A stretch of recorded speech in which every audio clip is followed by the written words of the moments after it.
Everyone has a story, and I believe that sharing your story has the power to connect people.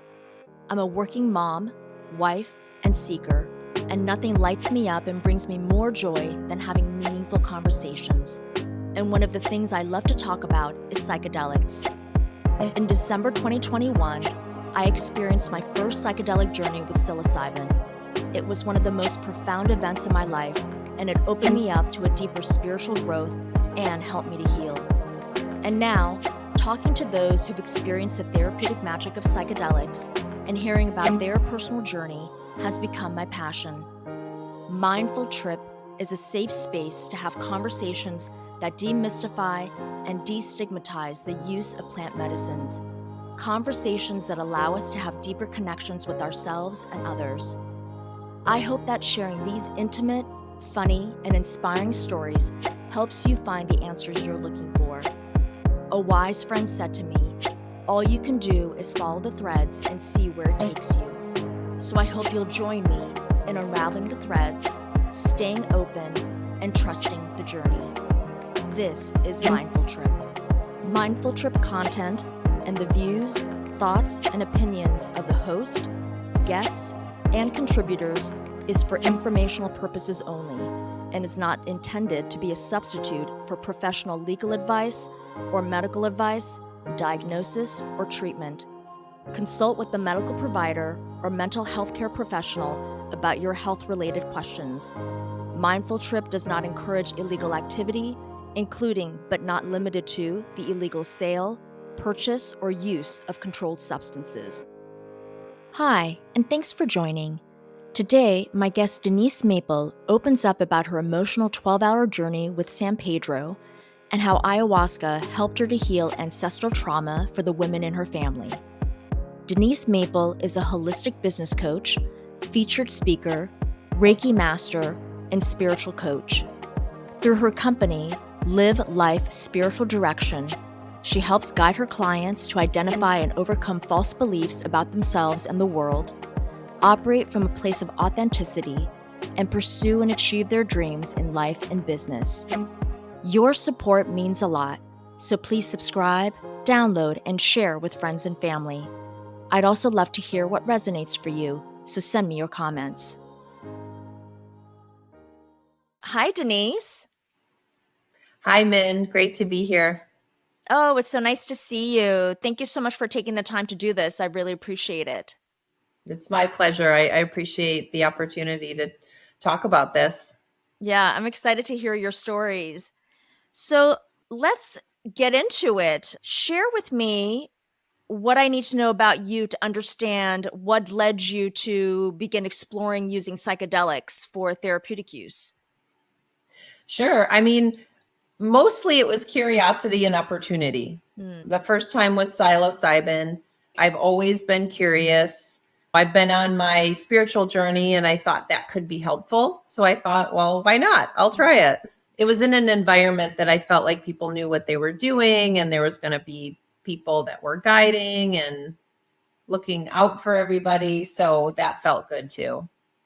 So if we can go back a little bit, what was going on in your life at the time that led you on this spiritual path? I've been a seeker my entire life, but specifically at that time, I was in the midst of a lot of change. My father had passed away unexpectedly, probably about a year before, and that was still impacting me quite a bit. And then I was also in the midst of changing careers, moving, and it just felt like the right time to get some guidance and just see if there was any information or any healing I could achieve through it. And what was it about psilocybin, magic mushrooms, that you felt drawn to? Well, with mushrooms, you can have a really deep psychedelic journey deep within yourself, but it can also be fun at times because you get into that space of being a little laughy if you catch another person. Yeah. Or seeing the colors and everything like that. But it can also be very introspective and you can really go into a journey. And while the experience itself was really cool and interesting and healing, it was as I was coming out of it that I had a big release of emotions that I didn't realize I had. I mean, after when we were kind of coming out of it, I went outside and I remember myself like hands and knees on the ground, one just sobbing, asking Mother Earth for forgiveness for all we have done to her, and asking my father for forgiveness for the times that I wasn't as loving as I could be or withholding. And I kind of saw where I was holding back my love and why. And that was about me, not about him. So, was this done in a group setting? Was it just you and one other person who was guiding you and facilitating the journey? It was a group setting. I think there was about 8 to 10 people there. We had 2 people guiding the journey. They're both experienced. One was leading the journey. One was just really looking out, making sure that everybody, like if someone needed support, Right. they had someone to talk to, and just make sure that everybody stayed safe. If you can share maybe some of the details of your actual journey, whether it was this first psilocybin experience or maybe if there's another journey that you would like to share, I would love to know the details of the actual journey itself once you were in it. Yeah, I'll go back to some experiences that are a little more recent just because the memory is a little bit stronger. Mm-hmm. And most recently, it's been with ayahuasca. And that also has been in a group setting with an experienced shaman. It's a place that's referral only. Just the people in this community are so amazingly cool. Right. You get in a room with maybe 20, 25 people to do the work and to set the stage for anyone who's not done it before. And it's different in different places, but we've got our sleeping bags and sleeping mats, and we're all kind of lined up, and we've got a shaman and some helpers in the room and guides. And my experience with this has been, it's the people, but it's also the space you're in. You're more open, you're more connected to your spirit. And people are just really cool and open and brave and supportive. In the ceremony itself, it's not a lot of talking. Typically, a shaman will kind of give an overview, what to expect, what the guidelines are. Go around the room, everyone sets their intention for the ceremony. Everything is always optional. You can back out at any time. So for the first dose of the medicine, and then people go within for hours. And I actually don't know how long it usually is because I'm not usually focused on that. Right. My experiences with grandmother ayahuasca has been relatively challenging, but I've grown. Now, some people have these blissful experiences in it. I had a little bit more of that with psilocybin. But with the ayahuasca, I feel like I'm doing the work. The medicine can be challenging physically. And what she has me look at sometimes can be very challenging, but I always walk away with some interesting insights or just feeling like something was healed. So just to finish off the process, as we are still in the medicine, but not as deep, you have the opportunity to share what your experience was like and what you're getting out of it so far, how it relates to your intention. Opportunity for a second dose. And then it's the same thing. Go back into your own space. It's meant to be quiet, meant to be your own journey. And then you might process things. You might have your experience, come out, share again. And then also we'll do some song shares and dance party at the end to break it up, maybe a little time outside. And that's either after the service or just listening to people, not the service, the ceremony, listening to what people have to say. That's how you kind of get to know people. And it's really a neat experience from a community perspective. So then what was your personal experience like during this ayahuasca ceremony? Yeah. My personal experience it was challenging, as I mentioned. I remember one time recently, I had a terrible cramp in my leg. It just seized up. And I was so in the medicine, I couldn't move. And what I took away from it was sometimes you just have to sit with the pain. Sometimes you have to sit with the pain, feel it, let it run through. Yeah. Other times, I might get very cold or very hot. I might feel the need to move around a little bit, but typically it's a journey within inside myself. And I'm a little bit clairaudient. So sometimes I might hear grandmother talking to me more than having visions. Right. And some specific experiences I can share are what I feel like was an ancestral healing for the women in my family. Grandmother showed me that all the women in my family have encountered some type of trauma. And she showed me my paternal grandmother, who I was very close to. She was just loving and just a wonderful person. And I have really fond memories of her. And she connected me with my grandmother, who passed several years ago in 1993. And I realized how alike we were, and that I had never realized in the past. One examples might be like putting up with crap in relationships that we shouldn't have.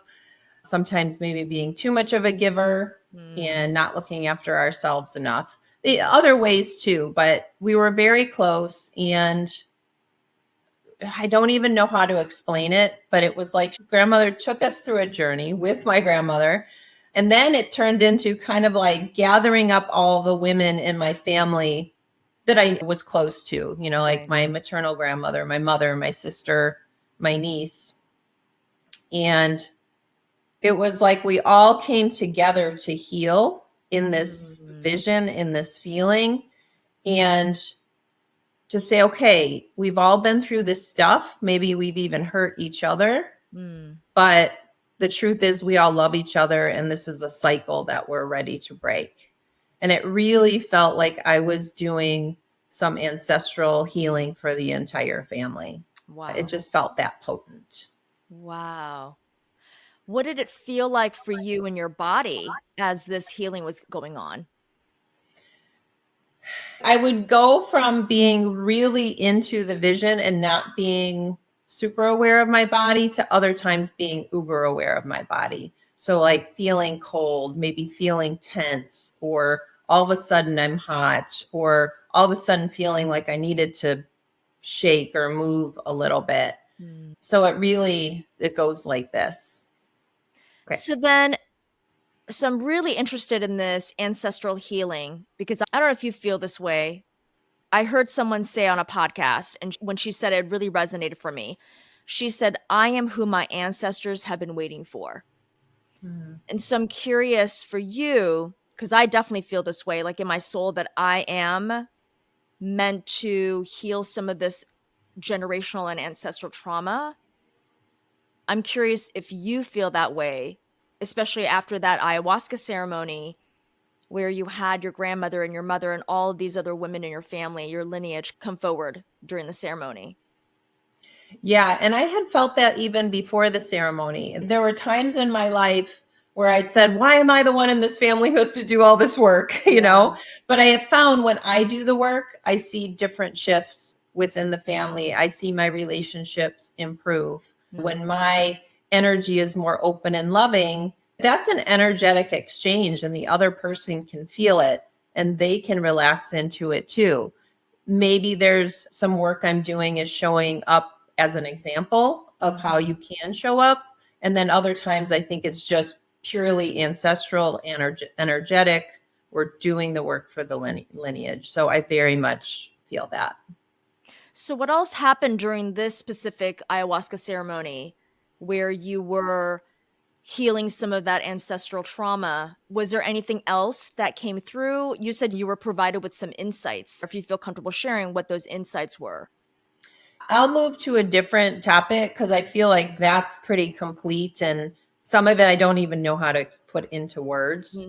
Another example I had with ayahuasca is I was in a relationship that ended a few weeks before.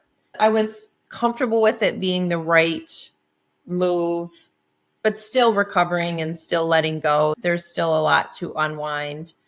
And what had happened, I was dating someone who was really quite loving and wonderful. And then all of a sudden had kind of changed, was sullen, was angry, was withdrawn.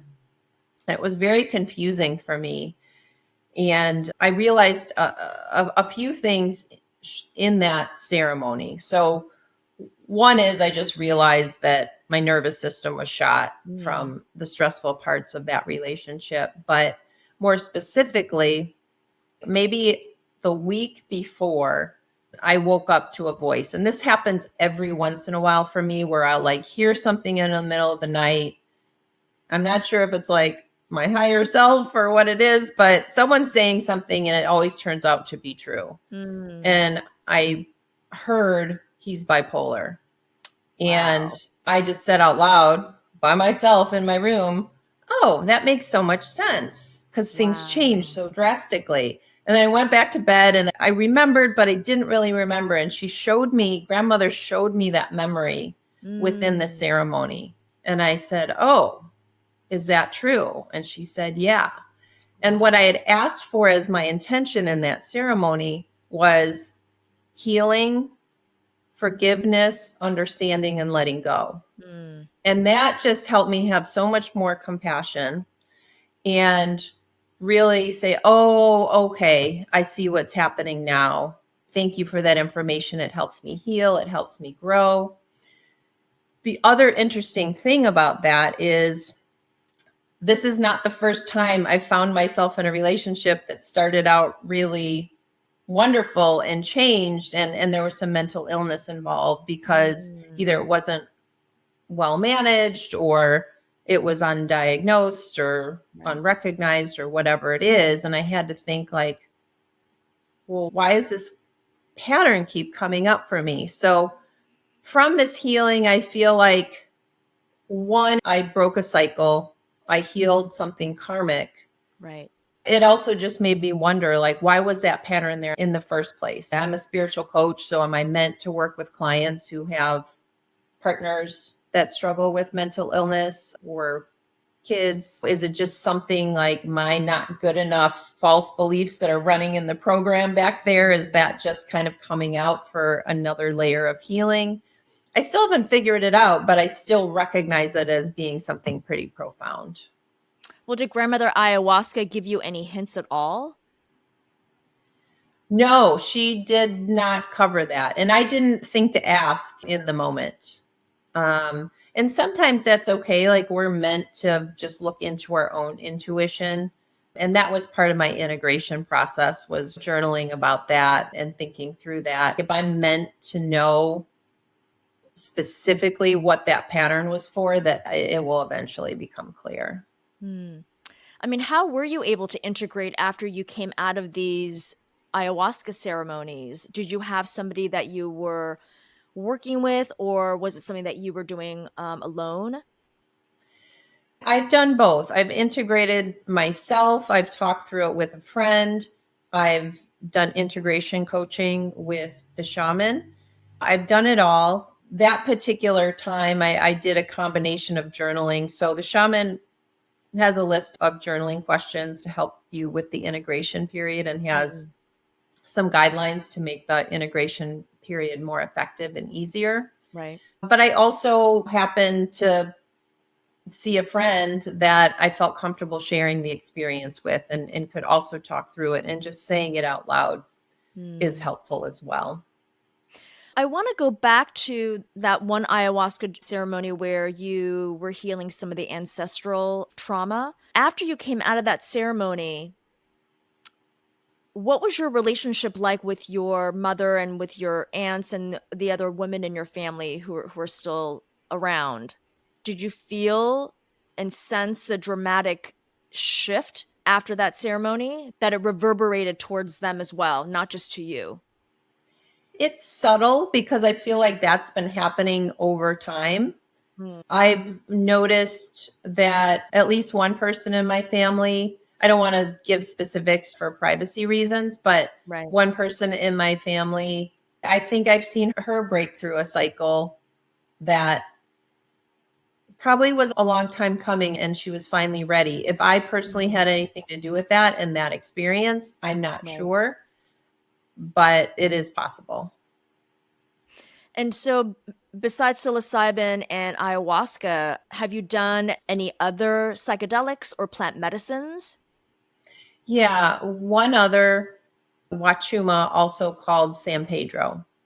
And Oh. where ayahuasca is typically done at night, with the Wachuma, it's more of a daytime experience ceremony Mm. where maybe you start at 9 or 10 a.m. and go till 9 or 10 p.m. More time outside. You can get quicker to maybe a little social experience. It's a little more loose and open.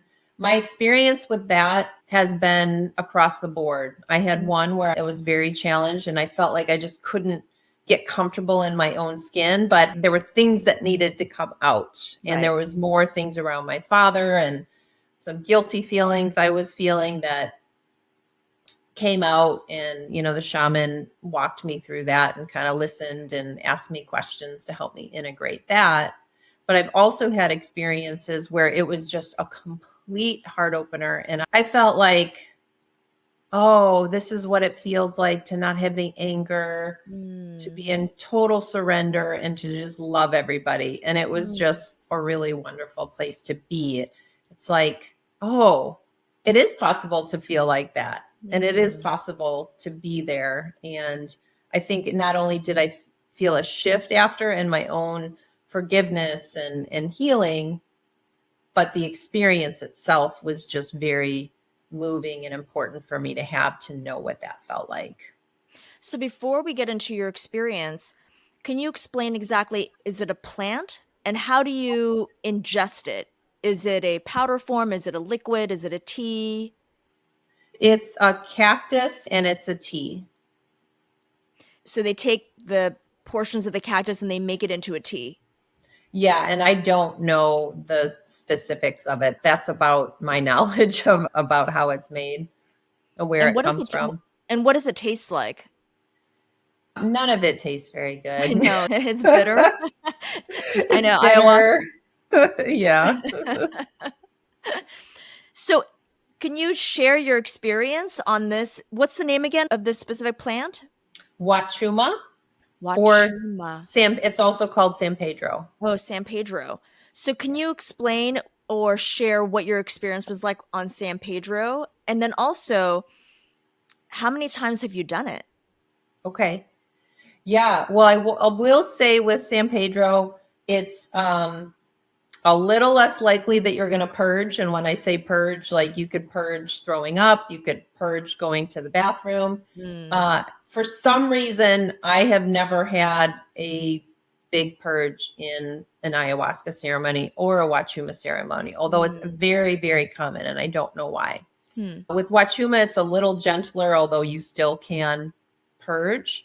So I just wanted to say that. And then I think ayahuasca maybe is like 4 or 5 times, and Wachuma is 3, I think. Mm. That seems about right. What do you mean 3 times? You mean in terms of potency?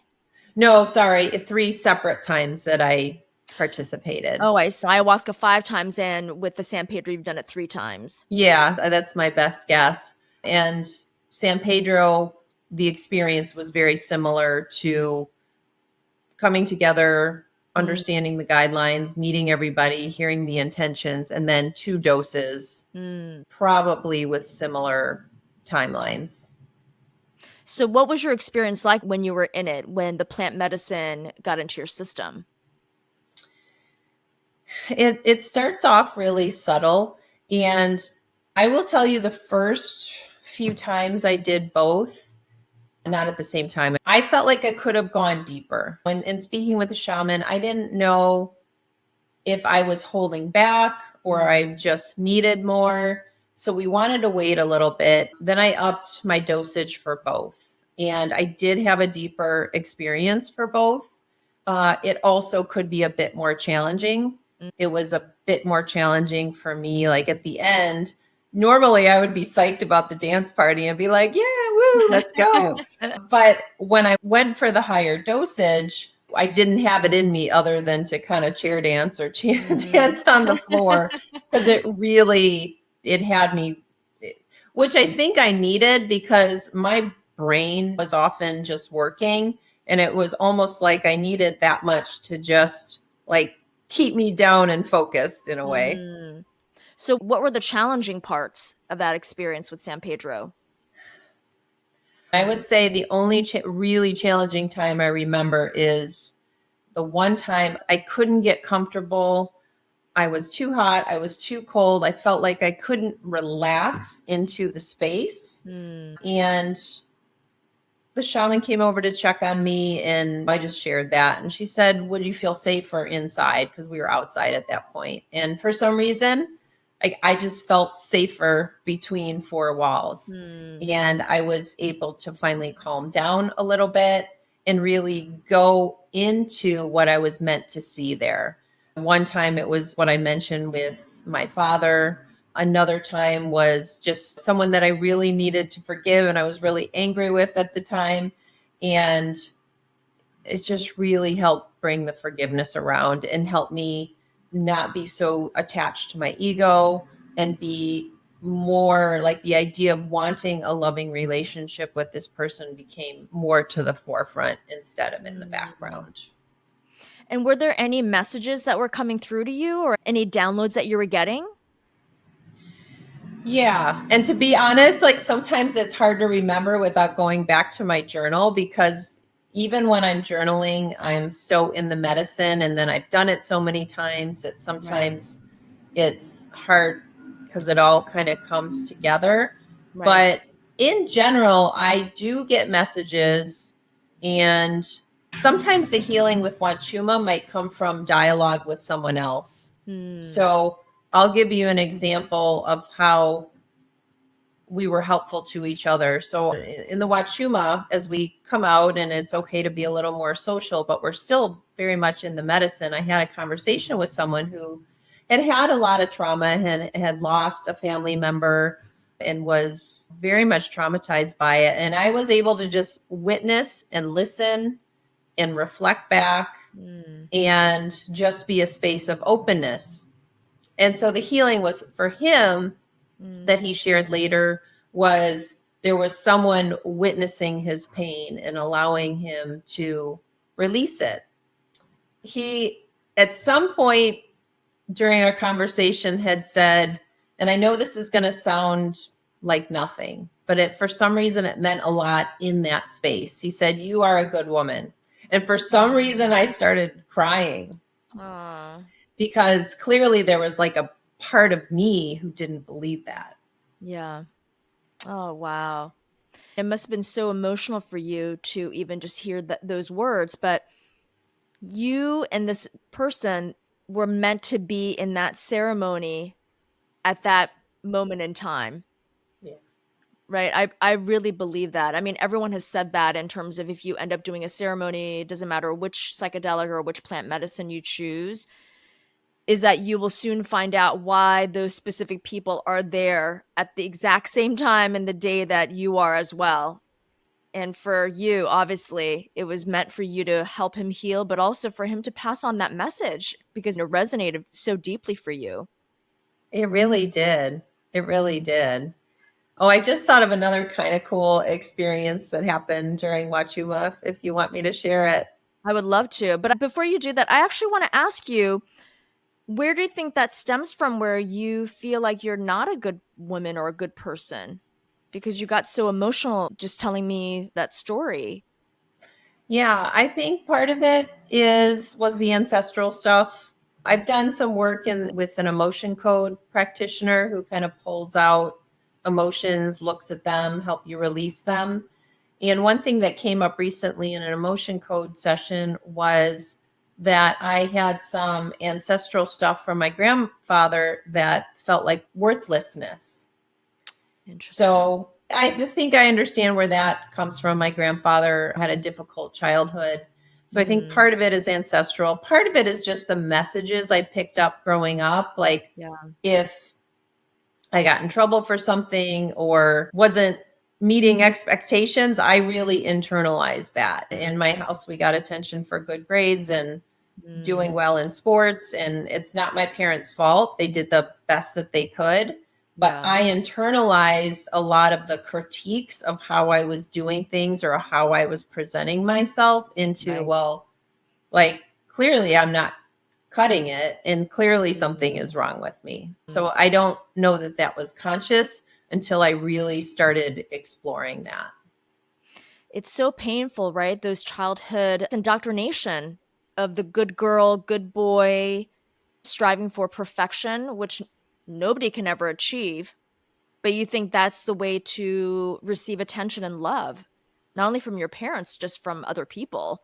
And so if you don't achieve that, then you feel like you are not worthy of someone's affection or love. It's this really, really toxic cycle that I think so many of us try and break out of, that kind of good girl perfection mode that we've been conditioned to believe is the way of success. Right. Exactly. Exactly. I mean, it's a very narrow definition of success by society, but the truth is, like, we make our own success. We get to Mhm. decide. And maybe that's not possible when you're a kid because there's expectations put on you, or Yeah. you think there's expectations you place on yourself. But as we unwind this through the work with the plant medicine and therapy and different modalities, we can start to unwind some of that and live more fully and more authentically. Yeah, for sure. I mean, especially in this Western culture, it has such a myopic, narrow perspective of what success is. And I think that also it breeds a lot of comparison and insecurity and self-doubt, even depression, right? And anxiety. It really breeds all of these kind of heavier, darker energies in your life to come forward and to sometimes overtake your thoughts and your actions on a day-to-day basis. So, can you share the other San Pedro ceremony that you experienced? I would love to hear what came through for you during that time period. Oh, yeah. The part I wanted to share was just really kind of fun. And one of them, it was just a beautiful day sitting outside. I was talking with one of the other people, and into the clearing came 5 deer. And they were so close to us and so curious. Hmm. You know, part of it, I think we were in an area where there was a lot of people and a lot of deer because there was woods nearby. And I think they were just more tame and comfortable. But they were so incredibly close and so incredibly peaceful. I really got the sense that because we were all in that heart opening space that Wachuma can bring you, Hmm. like animals can feel energy. We've lost a lot of our instincts by conditioning over the years, but the animals largely still have it. Yes. And I think they could just feel like this was a safe space and they wanted to hang out with us for a while. And it was just really beautiful and sweet. Oh, wow. And the fact that it was 5 of them that came to you, Yeah. I And a would feel baby like, was one of them. Yeah. yeah, the numbers always somehow find their way into these ceremonies in some capacity. Yeah. Whether it's like sacred geometry or fractals. I've heard of other people where they will see numbers just coming at them when they're in their journey. Yeah. And I see in Wachuma and ayahuasca, I see more like it just Mm, seems more shimmery to me. mhm. With the psilocybin, it was more colors, like rich, rich, rich colors. That's just been my personal experience. So, do you ever connect with any of your spirit guides or your angels during these ceremonies, whether it was psilocybin or ayahuasca or San Pedro? I think I've really connected with either grandfather, which is Wachuma and San Mhm. Pedro, or grandmother in the ceremony. Like I can feel their energy and it feels like they're guiding me. Mm, I do believe I have connected with family members who have passed. So, and I do think it's possible that they're part of my guide team. mm. And you said your gift is clairaudience, right? Can you explain for someone who may not be familiar what is clairaudience? Yeah. So The clairs, and I can't remember all of them, but like clairvoyant would be able to see something. Clairaudient is to be able to hear things from, and I don't understand what my own experience is. Is it another dimension? Is it another realm? Is it my guides? Is it my higher self? I don't have a clear picture of that. I do believe I have guides and angels that are around me, and I don't know exactly who I'm hearing, but I think I am hearing who has the appropriate message for me at that time. It's like in the beginning, is that my thought or is that something else?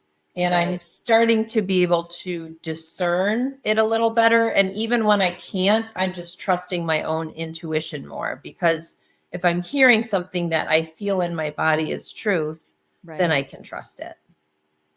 I know it's so hard because in the beginning you're thinking, oh, that's just my thought. I thought that, and I'm hearing myself. Yeah. But then there's this small part of you that's like, that was from your higher self or source or something coming down to give you that bit of information.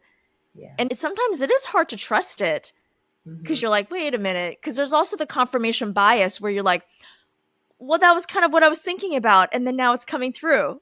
Right? Exactly. So exactly. Like you said, it's always this kind of very fine line and balance of like discerning, was that me or was that some other higher power? Yeah. Yeah. And I do notice signs too. Like the other day I saw 3 butterflies, not real butterflies, but either like tattoos or the very exact same emblem on a car. And I just kept seeing them all day. Yeah. And when I told my friend, she said, well, butterflies represent transformation. And I'm like, well, I feel like I am kind of in the cocoon right now, working on that next level or step. So it can come in a lot of ways. I see repeating numbers all the time. Yeah, me too, for sure. Those angel numbers. Yeah. Were you able to access any of the higher dimensions during any of the psychedelic journeys that you were on? It's funny because I don't know if I'm accessing the higher dimensions. And for some reason, I think I need more medicine than the average person. I mean, I'm tall. I'm like 5'10", 5'11" for a woman. So maybe I do need a little bit more than the average woman. But with the psilocybin, for example, the facilitators agreed, like, next time we'll do more. And unfortunately, we didn't have a next time. But I know that now, right, for the next time. And it was almost like I could feel, I was so close to breaking through. It was like I could feel it. Oh. Like it was almost like I had to break through the vision that I was seeing, and I just couldn't. And it was a little bit frustrating. So oh my gosh, that's the benefit of doing it multiple times with people who are experienced, because you can kind of see what levels work for you. And it could be different every time too. So are you planning another plant medicine or psychedelic journey anytime soon?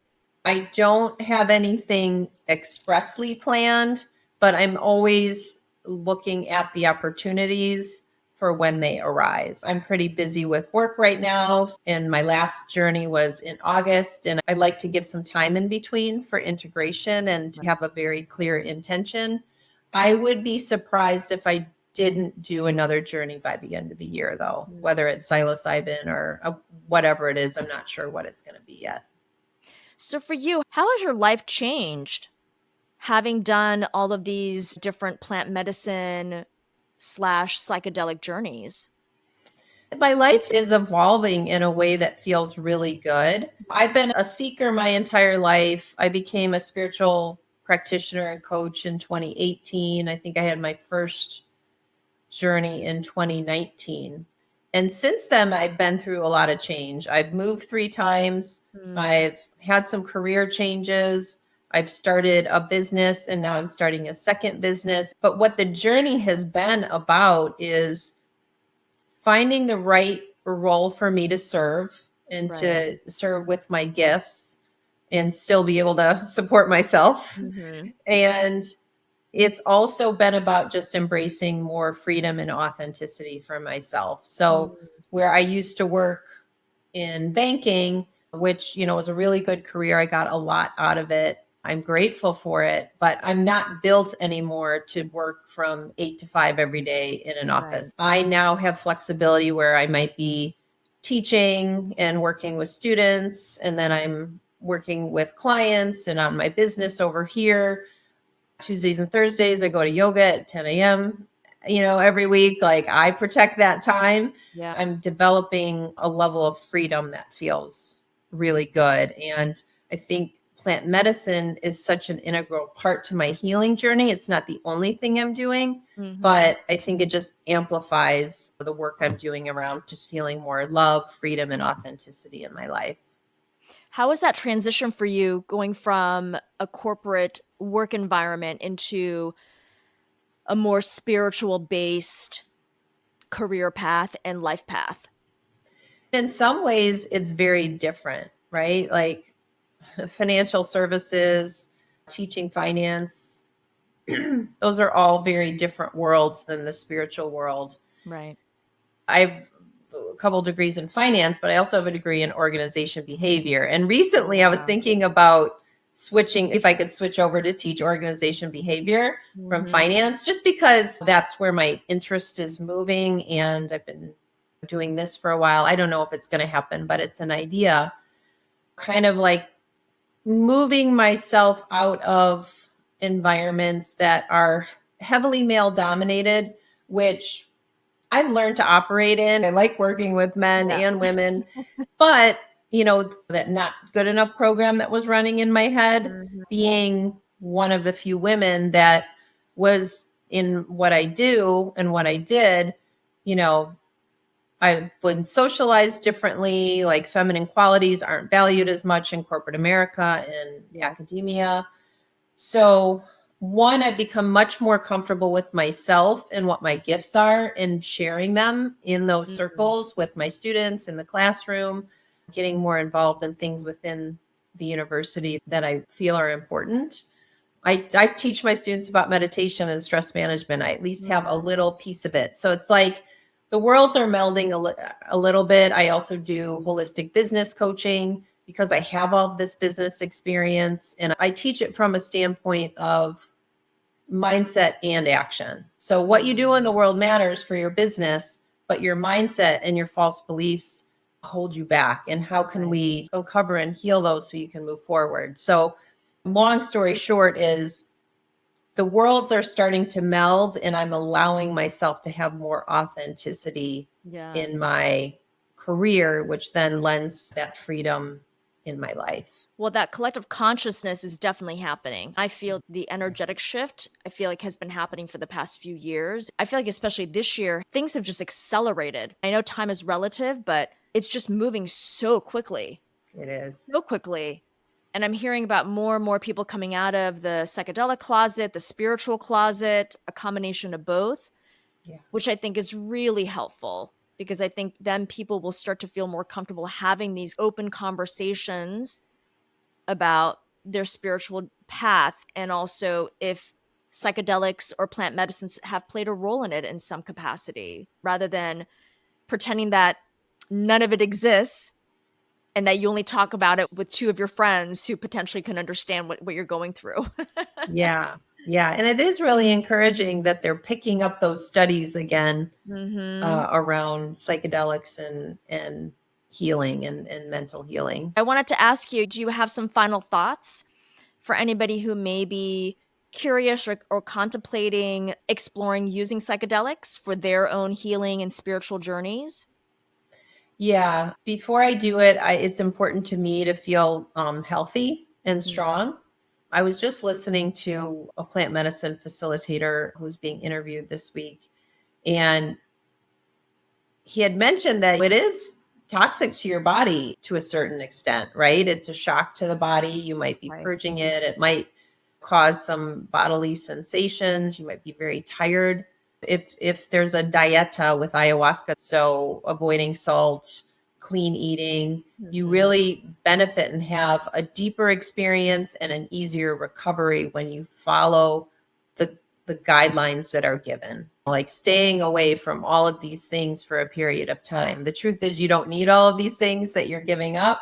Right. So it's actually a really good exercise in realizing you really don't need it. Yeah, it's so true. Well, Denise, thank you so much for taking the time to do this. It's been such a wonderful conversation getting to know you. And I just really appreciate that you were so open to doing this and that you were able to share all of your experiences with all the different plant medicines and psychedelics. I really appreciate it. You're welcome. Thank you for having me, Min. Thanks so much. Take care. I hope you enjoyed today's episode. Your support means a lot to me, so please subscribe, download, and share with friends and family. And I'd love to hear your thoughts on this episode, so let me know what resonates for you. Thanks so much for watching. Until next time, take care.